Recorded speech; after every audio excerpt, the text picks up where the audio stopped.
I'm Carla, and for as long as I can remember, I've been the afterthought in my family. It wasn't always obvious, but looking back, the signs were there from the start.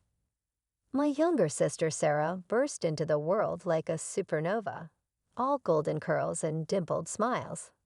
From day one, she had our parents wrapped around her little finger. Me, I was the quiet one, more interested in my chemistry set than in making friends. I still remember my 10th birthday. I'd been hoping for a new microscope, dropping hints for weeks. Instead, I got a frilly dress that made me look like a cupcake. But Mom, I hate dresses. I protested. Nonsense, you'll look just like Sarah, she beamed, completely missing the point. As we grew older, the divide only widened. Sarah breezed through school on charm and good looks, while I buried myself in books and science experiments. Did you hear Sarah's been nominated for prom queen? Mom gushed over dinner one night. That's great, I mumbled, trying to muster some enthusiasm. I won first place in the science fair today. Oh, that's nice, dear, Dad said absently, already turning back to Sarah. So, Princess, have you picked out your dress yet? And so it went, year after year. My achievements, no matter how significant, were always overshadowed by Sarah's latest triumph, no matter how trivial. The state science fair in my senior year was my moment to shine. I'd spent months perfecting my project on sustainable biofuels. When they announced the winners, I could hardly believe my ears. First place goes to Carla Johnson.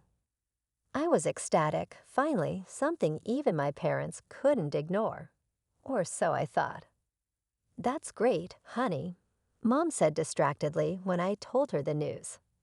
But we can't make it to the awards ceremony. Sarah has a dance recital that day, and you know how important that is to her. I watched them fuss over Sarah's costume and makeup, my trophy gathering dust on a shelf. It was a bitter pill to swallow, but one I was getting used to. When the acceptance letter started rolling in, I could barely contain my excitement. A full scholarship to a prestigious university. It was more than I dared to hope for. Mom, Dad, I got in. I burst into the living room, waving the letter. Full ride and everything. Mom glanced up from her magazine. That's nice, dear. Sarah, didn't you say you needed help picking out a prom dress? Just like that, my big moment was brushed aside again. But it's a full scholarship. I tried again, my voice smaller this time.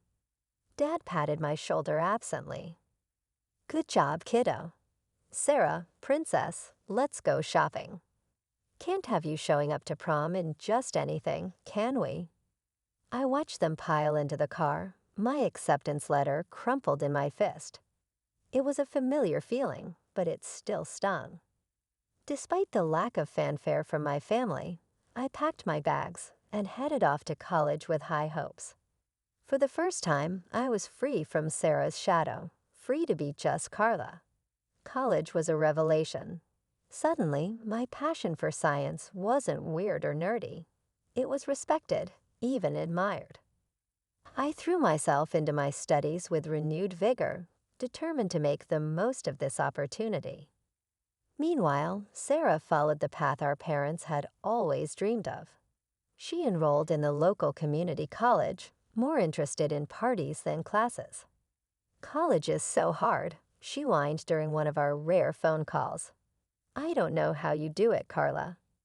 I bit back the urge to point out that maybe if she spent less time partying and more time studying, she might find it easier. Instead, I just mumbled some vague encouragement and changed the subject. It was during my sophomore year that Sarah dropped her bombshell. I'm engaged, she squealed over the phone. Mike proposed last night. Isn't it romantic? Mike, her high school sweetheart. The guy who'd once asked me if science was like really hard and stuff. That's great, Sarah, I managed, trying to inject some enthusiasm into my voice. Have you set a date? We're thinking right after graduation, she gushed. Oh, Carla, it's going to be perfect. You'll be my maid of honor, won't you? The wedding was exactly as you'd expect. Sarah was radiant, Mike looked uncomfortable in his tux, and I stood there in my frilly pink nightmare, pasting on a smile for the photos. Isn't this perfect? Mom whispered to me during the reception. This is what every mother dreams of for her daughter. I wanted to ask if she'd ever dreamed anything for me, but I held my tongue. It was Sarah's day after all. As I threw myself into my studies and later my career, Sarah's life seemed to follow a script straight out of our parents' dreams. Within a year of her wedding, she announced her first pregnancy. I'm going to be a grandmother, Mom squealed over the phone. Oh, Carla, isn't it wonderful? I murmured my congratulations, trying to ignore the implicit question in her voice. When are you going to settle down, Carla? When will you give us?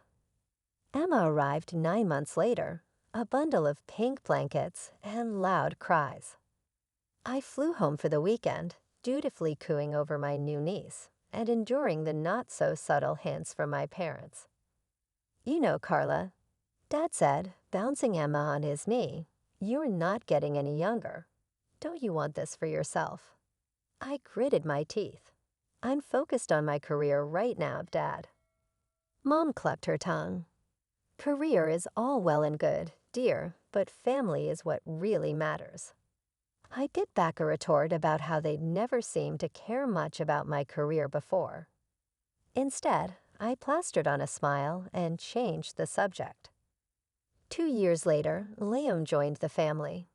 Once again, I played the role of the doting aunt, all while fielding questions about my own lack of family. Meanwhile, I was making strides in my career as a biotechnologist.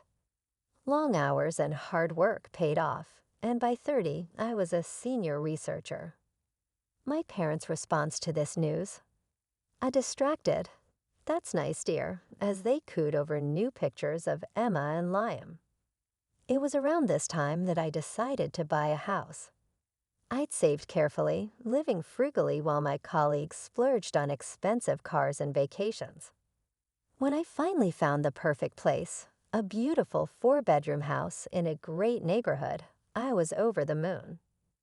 Mom, Dad, I bought a house, I announced during our next phone call. There was a pause on the other end of the line. A house, Mom repeated. I'll buy it myself. Yes, all by myself, I said, my excitement deflating a little. It's a great investment. But it's such a big house for one person, Mom interrupted. What will you do with all that space? I sighed. I'll enjoy it, Mom. It's mine. Well, she said, her tone making it clear she didn't approve. I suppose if that's what you want.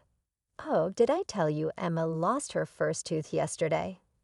And just like that, we were back to talking about Sarah and her kids.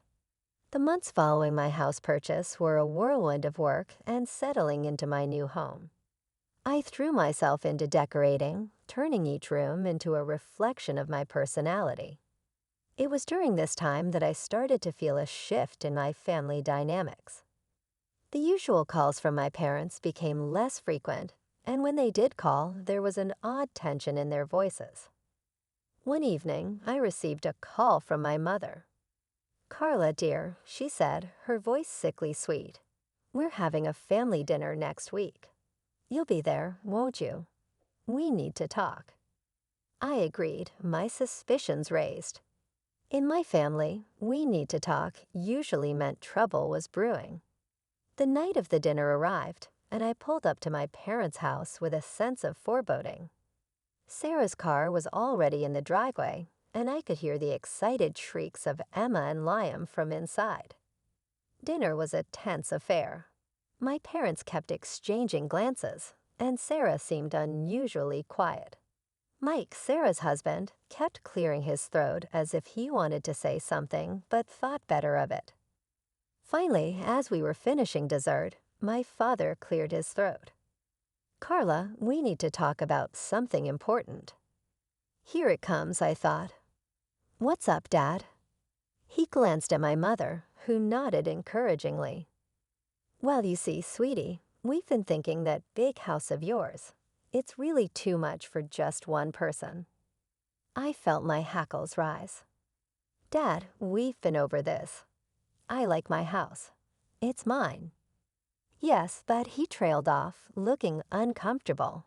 My mother jumped in. "What your father is trying to say is that Sarah and her family need more space.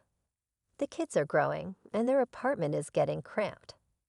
I looked at Sarah, who was suddenly very interested in her plate. "Okay, and we think," my mother continued, her voice sickly sweet, "that since you're single and have no children, you should give your house to Sarah and her family. Just give them the keys and move out." For a moment, I was speechless. I looked around the table, waiting for someone to yell "gotcha" and reveal it was all a joke. But all I saw were expectant faces. "You can't be serious," I finally managed. "Now, Carla," my mother said, her tone patronizing, "don't be selfish. Sarah needs her own space more than you do." "Selfish?" I repeated, my voice rising. "How is it selfish to want to keep the house I worked hard for and paid for myself?" "It's your sisterly duty to help in times of need," my father chimed in. I turned to Sarah, who was still avoiding my gaze. "And what do you have to say about this?" She shrugged, finally meeting my eyes. "Well, it would be nice to have more space for the kids." I couldn't believe what I was hearing. My own family asking me to give up my home, acting like I was the unreasonable one. Refusing, "No," I said firmly, standing up. "Absolutely not. I'm not giving up my house." As I grabbed my coat and headed for the door, I heard my father call out, "Think about it, Carla. Family should come first." The days following that disastrous family dinner were a blur of disbelief and anger. I kept replaying the conversation in my head, unable to believe my family's audacity. How could they even think to ask such a thing? My phone buzzed constantly with messages and calls from my parents and Sarah, but I ignored them all. On the third day, as I was trying to focus on work, my phone lit up with a call from a number I didn't recognize. Figuring it wasn't family, I answered. "Hello." A woman's voice came through, sounding disapproving. "Yes, who's this?" "This is your Aunt Mildred. I can't believe what I'm hearing about you, young lady. Your poor sister needs a home for her children, and you're living all alone in that big house. Shame on you." I felt my blood pressure rising. "Aunt Mildred, that's not." In my day, she continued, not letting me get a word in. Family helped family. We didn't hoard our resources like misers. "I'm not hoarding anything," I snapped. "It's my house. I bought it with my own money," she huffed. "If you're not going to use all that space, you should at least consider donating your eggs. It's not like you're using them anyway." I was so shocked I nearly dropped the phone. "Excuse me." "You heard me," she said primly. "You're not getting any younger, you know. Tick-tock." I hung up without another word, my hand shaking with anger. How dare she? How dare any of them? But it didn't stop there. Over the next few days, I was bombarded with calls and messages from relatives I hadn't spoken to in years. Each one had an opinion on what I should do with my house and my life. My great-aunt Edna left a voicemail. "Carla, dear, it's your great-aunt Edna. I just wanted to say it's not too late to find a nice man and settle down. Then you'd need that big house." It was relentless. Every ping of my phone brought a new judgment, a new guilt trip. I felt like I was going crazy. I started to dread checking my phone, wincing every time it buzzed. I threw myself into work, staying late at the lab just to avoid going home to more messages. It was during one of these late nights at work that I got sick. Nothing serious, just a bad cold, but enough that my boss insisted I take a few days off to recover. So there I was, curled up on my couch with a box of tissues, feeling miserable both physically and emotionally. My phone had been mercifully quiet for a few hours, and I was just starting to relax when I heard it. A noise at my front door, like someone was fumbling with the lock. My heart started racing. Was someone trying to break in? I got up as quietly as I could, creeping toward the door. Through the window, I could see figures on my porch, familiar figures. I yanked the door open, startling the people on the other side. "What the hell are you doing here?" Caught red-handed were my parents and Sarah. They looked like deer caught in headlights, frozen in the act of trying to break into my home. My mother was the first to recover. "Carla, dear, we were just worried about you. You haven't been answering your phone. So you decided to break into my house." I couldn't keep the incredulity out of my voice. My father, at least, had the decency to look embarrassed. "We didn't think you'd be home. We thought you'd be at work. And that makes it okay." I was practically shouting now. "What were you planning to do? Move Sarah in while I was gone?" Sarah, who had been quiet until now, spoke up. "Carla, you're being hysterical. We were just going to wait for you to come home." I noticed for the first time that there was a car parked behind them, loaded with boxes and furniture. My blood ran cold as I realized the full extent of their plan. "You were going to move in," I said, my voice flat. "You were actually going to move into my house without my permission." "Now, Carla," my mother started, her voice taking on that patronizing tone I knew so well. "We've discussed this. Sarah needs the space more than you do. We thought if we just took the initiative." "You thought wrong," I cut her off. "This is my house, mine. I bought it with my own money, money I earned through hard work. You have no right to it." Just then, I noticed movement out of the corner of my eye. My neighbors, the Johnsons, were peering out their window, clearly concerned by the commotion. Mr. Johnson caught my eye and held up his phone, signaling for the police. I nodded, grateful for their concern. Turning back to my family, I said, "I've called the police. You need to leave now." "You wouldn't." My father scoffed. "Your own family." As if on cue, the sound of sirens filled the air. My family's faces paled. The police car pulled up, and 2 officers got out. "Is there a problem here?" one of them asked, eyeing the scene warily. I took a deep breath. "Yes, officer. These people were attempting to break into my home."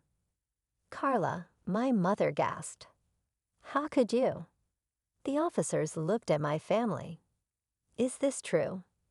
My father started to stammer out an explanation, but the officer held up a hand. "Sir, attempting to enter a property without the owner's permission is a serious offense. I'm going to have to ask you all to leave immediately." As the officers escorted my family off my property, I stood in the doorway, shaking. I couldn't believe it had come to this. "You'll regret this, Carla." Sarah called over her shoulder as they were leaving. "You'll end up old and alone." I slammed the door shut, sliding down to sit on the floor with my back against it. Tears started to flow freely now, a mix of anger, hurt, and relief. My phone had fallen silent. No more calls from distant relatives, no more guilt-tripping messages. It was as if I'd been excommunicated from the family. Part of me was relieved, but another part ached for the connection, dysfunctional as it had been. It was in this tumultuous state that I received an unexpected message. It was from my Aunt Maggie, my mother's sister. We hadn't spoken in years, not since she'd had a falling out with my mom over some old family drama. "I'll meet you tomorrow at Café Blue at 4:00 p.m. Intrigued and desperate for any ally, I agreed to meet her. The next day, I found myself sitting across from Aunt Maggie in a cozy corner of Cafe Blue. She looked older than I remembered, but her eyes were sharp and kind. "Carla," she began, reaching across the table to squeeze my hand. "I'm so sorry for what you've been through. Your mother called me trying to get me on her side, but there's more to this story than you know. That's why I asked you to meet me." My curiosity piqued. I leaned forward. "What do you mean?" Aunt Maggie took a deep breath. "Your parents and Sarah, they are in serious financial trouble.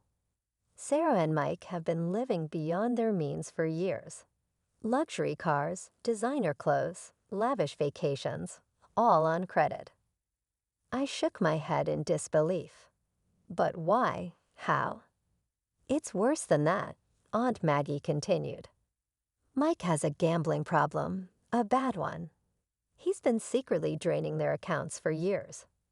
The pieces started to fall into place, the desperate attempt to get my house, the constant pressure." "But what about Mom and Dad?" I asked. Aunt Maggie's face grew grim. "They lost a significant amount of money in a pyramid scheme a few years back. They've been barely keeping their heads above water. They were planning to move in with Sarah and Mike as soon as they got your house." I sat back stunned. "How do you know all this?" "I work at the bank where they all have accounts," Aunt Maggie explained.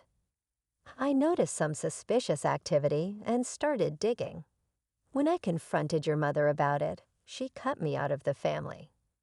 My mind was reeling. All this time, while I'd been working hard and saving, my family had been digging themselves into a hole, and they tried to drag me down with them. "Carla," Aunt Maggie said gently, "I know this is a lot to take in, but I think it's time we did something about this situation. If you're willing, I have an idea."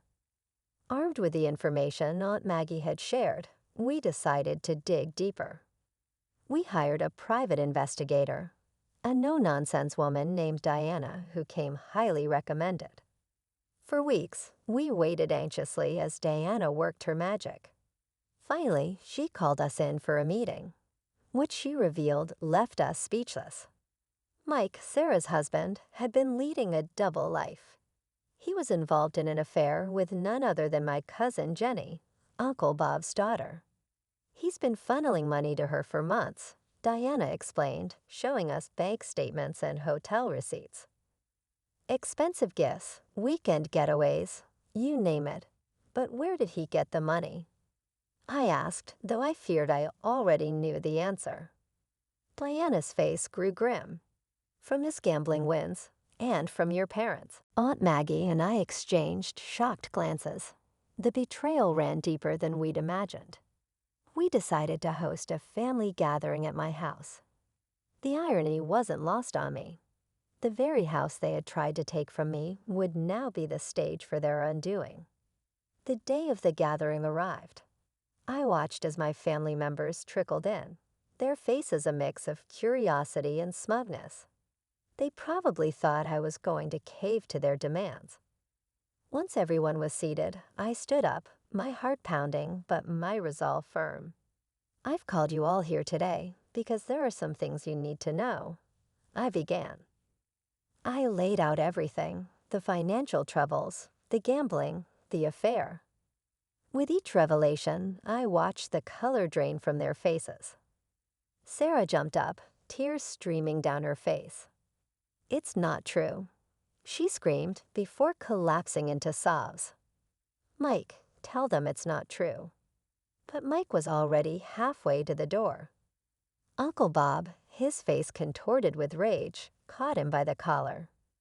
"You son of a," he growled. "That's my daughter you've been fooling around with." My parents sat in stunned silence, the reality of their exposed financial ruin seemingly more devastating than the fact that they had tried to steal my house. The relatives who had judged me so harshly began to stammer out apologies. "We had no idea," Aunt Mildred muttered. "Carla, we're so sorry." As the chaos unfolded around me, I felt a strange sense of calm. The truth was out. The lies and manipulations were exposed. In the weeks that followed, our family was turned upside down. Sarah, unable to forgive Mike's infidelity, filed for divorce. With nowhere else to go, she and the kids moved back in with our parents. But their reprieve was short-lived. The bank foreclosed on their house, and they were forced to downsize to a small rented apartment. All 5 of them crammed into a space smaller than my living room. As for me, I watched it all unfold from a distance. After much soul-searching and several tearful nights, I made the difficult decision to sever all ties with my immediate family. "You're doing the right thing, Carla," Aunt Maggie assured me one afternoon over coffee. "It's not easy, but it's necessary for your mental health and well-being." Aunt Maggie had become my rock, the family I chose when my blood relatives had let me down. Our weekly coffee dates became a cornerstone of my new life. As the weeks turned into months, I found myself settling into a new routine without the constant drama and demands of my family. I had time to focus on myself. But with that came a startling realization. I was lonely. "You know," Aunt Maggie said one day, "there's a world out there beyond work and home. Why don't you try something new?" With her encouragement, I decided to join a local rock climbing group. It was far outside my comfort zone, but as I strapped on the harness for the first time, I felt a thrill of excitement I hadn't experienced in years. That's where I met Alex. He was belaying another climber, his strong hands confidently handling the rope. When he turned and flashed me a warm smile, I felt my heart skip a beat. "First time?" he asked, noticing my nervous fidgeting with the equipment. "Is it that obvious?" I laughed. We struck up a conversation, and I was immediately drawn to his kind eyes and easygoing nature. As we talked, I learned he was a wildlife photographer with a passion for capturing the beauty of nature. For the first time in years, I felt a spark of excitement about the possibility of a relationship. Alex was kind, adventurous, and understood the complexities of family dynamics in a way few others could. We began dating, our shared love for nature and understanding of complex family dynamics bringing us closer. Before I knew it, we were discussing marriage, a concept that once seemed foreign and unattainable to me. Through it all, Aunt Maggie remained my steadfast support. She became the mother figure I had always yearned for but never had. "Carla," she said to me one day, her eyes misty, "I want you to know something. I've changed my will. I'm leaving everything to you." As I hugged her, tears streaming down my face, I marveled at how much my life had changed. The path hadn't been easy, but it had led me to where I was meant to be. With Aunt Maggie's love, Alexa's support, and my newfound strength, I was ready to embrace whatever the future held.